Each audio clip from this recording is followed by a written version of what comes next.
Okay, real quick. Before we get into it, I want you to think about everything you think you know about Mexico. The beaches, the tacos, the mezcal, the mariachi. Or maybe Cancún if you were into that. Those are common knowledge at this point. But what if I told you that they barely scratch the surface? Because underneath it all, there's this insane, layered, centuries-long story that most people never learn about. Yeah, that's what we're doing today. And it all starts around 1500 BC with a group called the Olmecs. Interestingly, historians don't just call them Mexico's first civilization, they actually refer to them as the mother culture. As in, almost everything that came after them traces back, in some shape or form, to what they built first.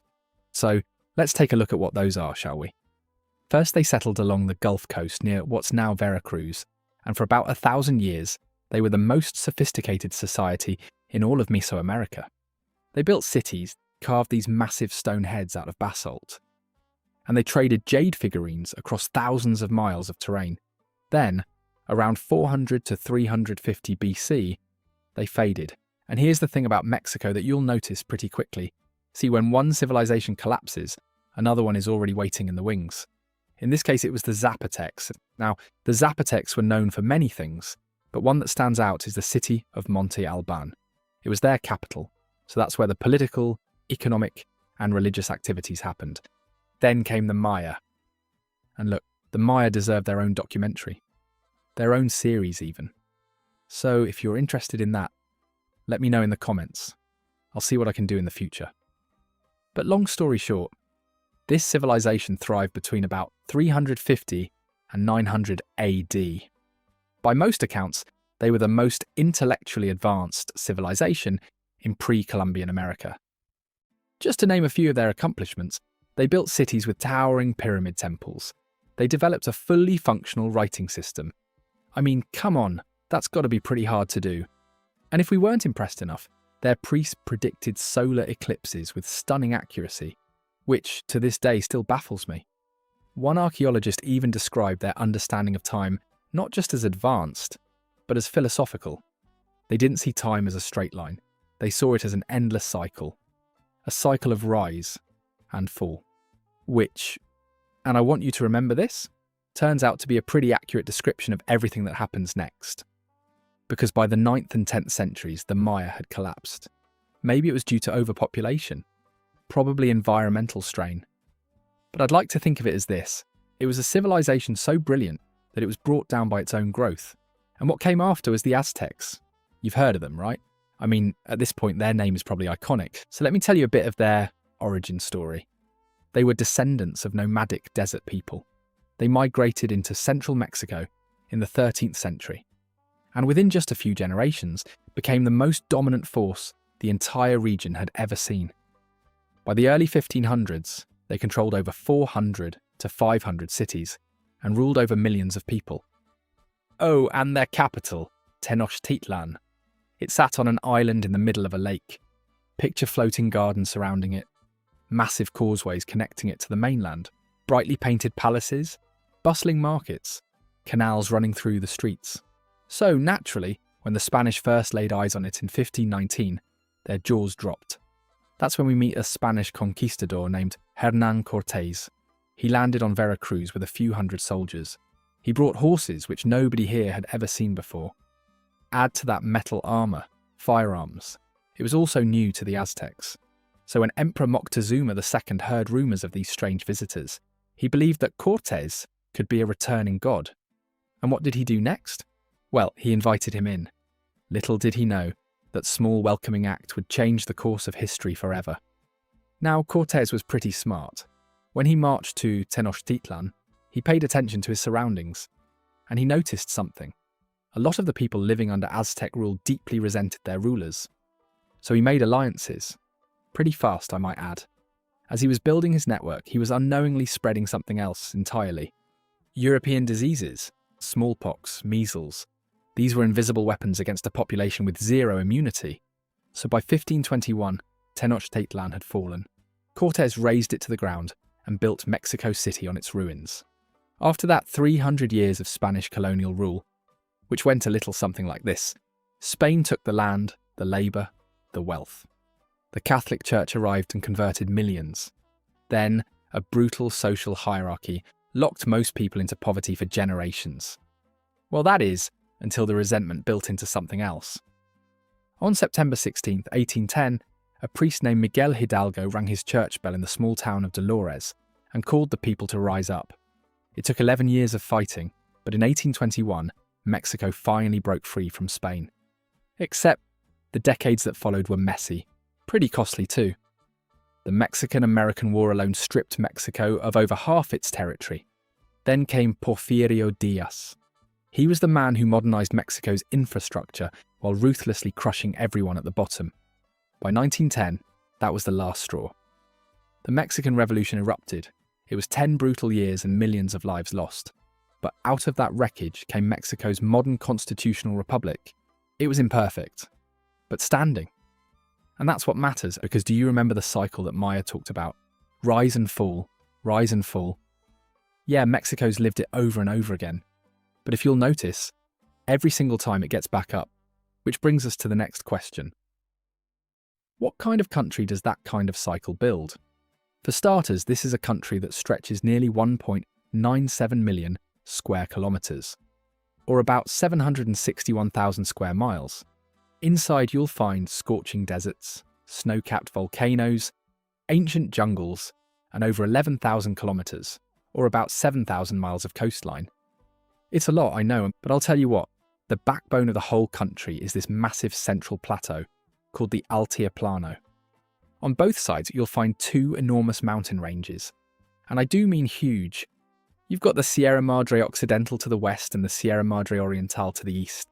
When you think about it, they're kind of like two giant bouncers standing on either side of Mexico going, nobody gets in or out without going through us. Because between those two ranges, well, that's where most of Mexico lives. Welcome to Mexico City. But don't get too comfortable. This is just a pit stop. As we head north, things get beautifully desolate. There are deserts, semi-deserts, sagebrush, towering cacti, oh, and not to mention miles and miles of a whole lot of nothing. How anticlimactic. But hey, here's a surprise for you. Hiding inside the western Sierra Madre is one of the most underrated natural wonders on the planet. It's called the Copper Canyon, or Barranca del Cobre, as the locals call it. It's kind of like the Grand Canyon. You know, famous, iconic, practically on every bucket list. The only difference is that the Copper Canyon is way deeper and 4 times larger. Yet most people have never heard of it, which is absolutely criminal. Head south though, and the whole atmosphere does a complete 180. Suddenly everything is lush, humid, and impossibly green. There are rainforests, biosphere reserves, and obviously thousands of animal species. In fact, were you aware that Mexico is the 4th most biodiverse country on Earth? Wild, I know. Then, the volcanoes. Mexico sits right on the Pacific Ring of Fire and has around 48 active volcanoes. The main one is Popocatépetl. This one's something else. It erupts quite regularly, yet people just casually live there. Well, near it, actually. And they go about their days as if having an active volcano in your backyard is totally normal. But as crazy as that sounds, doesn't that feel like an adventure waiting to happen? I mean, I do love the safety of the big city, but if you want to live out your Indiana Jones fantasies, this is the perfect place to do it. And I've got just the thing to keep your exploration safe, affordable, and enjoyable. All of it's in the description below. But yeah, if you'll notice, Mexico doesn't really like to do things subtly. You see it in its history, then its geography. And now you're going to witness it in its economy. Okay, I know what you're all thinking. Numbers, great, time to click off. Just stay with me, because this part's actually interesting. In a nutshell, Mexico is the 2nd largest economy in Latin America, and the 15th largest in the entire world. That means it's a serious economic player on the global stage. But 2025 was a rough year for it. You know, slow growth, political uncertainty, inflation creeping up, the usual suspects. Still, its GDP was averaging about 1.86 trillion US dollars.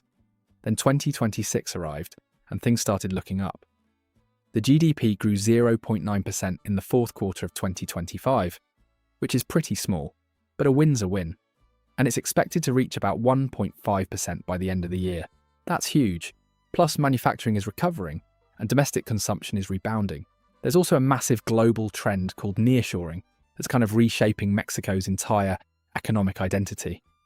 If you've never heard of it yet, basically, it's when companies that used to manufacture goods in China or Southeast Asia are moving operations to Mexico instead. Why? Well, because Mexico's right next door to the United States. So labour costs are competitive and the trade infrastructure is already there, thanks to the USMCA, which is essentially the trade agreement between Mexico, the US, and Canada. Alright, does that mean that everything is perfect? No. Inflation is still hovering around 4.5%, and the upcoming USMCA review is keeping investors a little nervous. But the fundamentals of Mexico's economy are solid, the trajectory going upward. And a country with that kind of momentum, it typically has a culture that matches. Just think about it. From the civilizations to the conquest to the revolution, even to the economy rebuilding itself in real time, all of those, where do they all go? It goes back into the country, shaping its culture, strengthening its identity. If you ask me, Mexico's culture isn't something you observe from a distance. It's something you truly have to immerse yourself in. You don't even have to dig deep for this, because something as simple as a street name can already tell you a lot. In Guadalajara, entire neighborhoods have avenues named after Aztec emperors, like Moctezuma, Axayacatl. Even the word Mexico itself comes from the ancient Aztec language known as Nahuatl. So you see, its soul and fingerprints are everywhere. But nowhere is it more present than in food, which, by the way, is a whole lot more than tacos and burritos. Real Mexican cuisine is hyper-regional and deeply ancient. Corn, chilies, chocolate, avocado, all of it originated here. In fact, the Aztecs once believed that chocolate was a literal gift from the gods. Then, when it comes to everyone's favourite tacos, every state has its own variation. But if you ask me, they're all pretty delicious. Besides food, Mexican soul also lives in the language.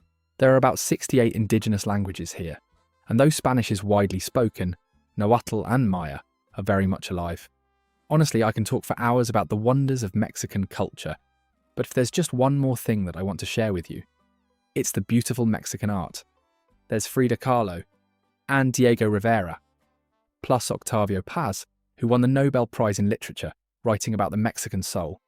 They weren't just artists, they were people trying to make sense of everything we just spent this entire video unpacking.